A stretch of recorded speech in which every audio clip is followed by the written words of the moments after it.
তারপরও নবীর ভালোবাসা থেকে এক চুল পরিমাণ পিছনে যাওয়া সম্ভব হবে না। এরপর গাছের সাথে প্যারাক মাইরা শাস্তি দেওয়া হলো।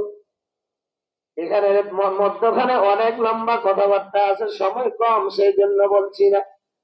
সর্বশেষ লোহার প্যারাক দিয়ে একটা খাঁচা বানানো হলো। ওই লোহার খাঁচার ভিতরে নড়াচড়া করা যায় না।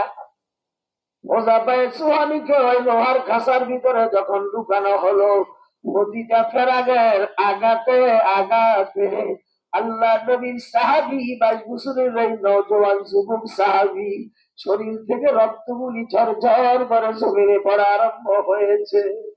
সেখান থেকে বাহির করা হলো।